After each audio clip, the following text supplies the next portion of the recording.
An infant born prematurely at 28 week of gestation immediately noticed a tachypnea, high respiratory rate. And then cyanotic is because oxygen is not supplied, that is why hemoglobin is blue. Otherwise, oxygenated hemoglobin is red. So that is why this is cyanotic, means bluish color, discoloration. You must have studied in your ICM, cyanosis, haven't you? So remember, cyanosis means bluish discoloration of your mucous membrane because of lack of oxygen. Following birth, after birth, the chest CT scan is obtained, which is shown as in the picture. A presumptive diagnosis is made based on clinical picture and CT scan. Treatment is initiated. Which of the following, actually not following, which organelles, you can see which organelles and cell type are involved in the clinical picture. How is the screening of lung maturity in fetus is assessed in this condition? Actually, this condition is nothing but neonatal respiratory distress syndrome. So why I put the picture, complete picture snapshot of first aid, so that you will feel that it is important and you don't have to read. If you go and read that first aid, you feel like, okay, it is connected to the topic what I am teaching. That is why I put completely. So you can see this is nothing but neonatal respiratory distress syndrome. This is because of deficiency of surfactant. Because of surfactant deficiency.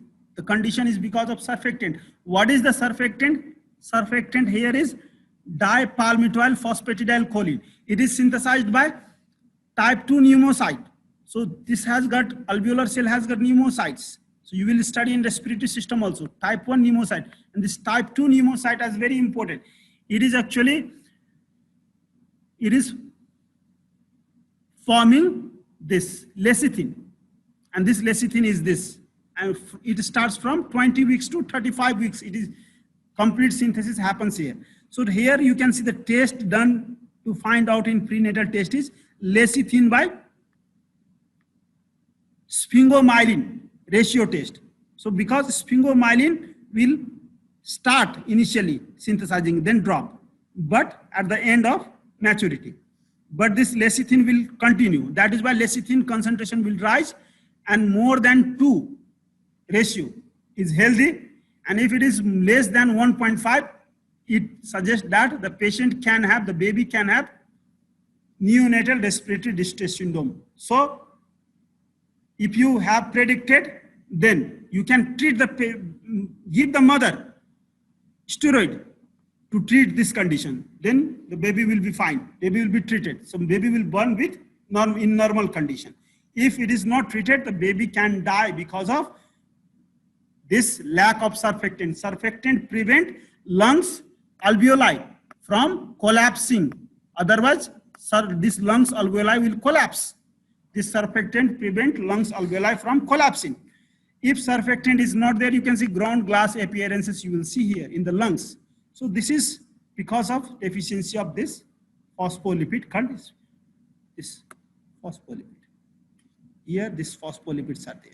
So these are protein content of all the content of surfactant. Okay, this is type 2 pneumocytes here. So we have already done this question. There is very, the baby has, infant, this newborn has very difficulty in respiration and cyanotic. So respiratory failure is because of lack of surfactant. And I was talking about surfactant. So surfactant is nothing but phospholipid. I told you it is nothing but the phospholipid itself. So at this position, there is 2 palmitic acid here, palmitic acid. And then at this position, choline is there. So dipalmitoyl phosphatidylcholine is the compound that is present in the lung surfactant. That I told you, this surfactant is very important. So you can read from, this is from your first aid, and this is very high yield topic. This lung surfactant is high yield. You can see this.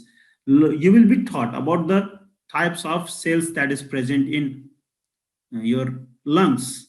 You can see these are the types of, but this is secreted right now. We need to be focused on this. So type 2 pneumocyte secretes surfactant. So it forms surfactant here. These surfactant actually are nothing but it is protein lipid, but the lipid is very high there. The lipid, this lipid, especially this lipid is very high there in surfactant. This is called dipalmityl phosphatidylcholine, or you can, in short, you can call dipalmitylcholine. Synthesis begins at 20th week and ends at 30th week. So you can see this all things here. You can read yourself nicely. Now, so what are the risk factor for this surfactant synthesis? Risk factor for inhibition of surfactant synthesis, you can see low surfactant synthesis, this lipid synthesis. So these are premature birth, one risk factor. The baby when birth born with premature, as you see in this case, prematurely born. This is the one risk factor. And then second risk factor is if mother has diabetes. If mother has diabetes, then there can be this problem. So these two are very important factor, this and this. So remember, these two are very important. And sometimes cesarean delivery, because lack of stress actually induces synthesis of surfactant. So remember these two factors, premature and then. So you can see here, surfactant synthesis begins at the 20th week. So after that, it will go on and on. But this sphingolipid synthesis will go down after that. And that is why we take this ratio, sphingomyelin L by S ratio, lecithin by sphingomyelin ratio, to assess this patient when the baby is inside the womb itself. So prenatal diagnosis we do through this testing. This test is very important test. So you can see from amniotic fluid. So we extract amniotic fluid and we do this test.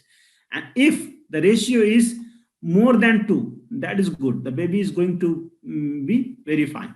But if ratio is less than 1.5, this suggests that neonatal respiratory distress syndrome. So whatever important point is there, I have marked it. So what is the role of surfactant? You will study detail in physiology, but let me do. So lung surfactant protect lungs alveoli from collapse. Otherwise, if there is no surfactant here on the surface of this alveoli, actually surfactant is present on the surface of alveoli, not inside the cell, outside the cell, with some like fluid. Alveolar fluid is there, and with that fluid there is surfactant. So surfactant will actually prevent this alveoli from collapsing. Okay, collapse happens because of surfactant surface tension. So it prevents collapse. That is what I can say right now. You will study this in detail there. So this is, you can see alveoli, here is the surfactant. You can see it's phospholipid, the surfactant here. And this cell secrete the surfactant, and this protects alveoli from collapsing. So this is how, if you magnify this, you can see this type of cell. So you can see this phospholipid membrane, and membrane there in the mucus like this. So when lungs, this alveoli bloats, inflate, so this will come at the surface and actually protect this from collapsing. This is the very important. You can see proteins are there. This is phospholipids plus protein. Proteins are there, phospholipids are there, neutral lipids are also there. Which is the most important phospholipid? This is the most abundant among the phospholipid. You can see among this 80%, 60%. So all constituent is 100%. Among that, 60% is made up of dipalmityl phosphatidylcholine. Remember this name, DPPC. This is phospholipid. Again, other phospholipids are there. So, for example, phosphatidyl glycerol, ethanolamine in inositol, they are there. But this is the most predominant phospholipid. Anyway, if we call phospholipid, so 80% made phospholipid. So that is the significance of phospholipid. Your lung surfactant is made up of phospholipid and predominantly DPPC.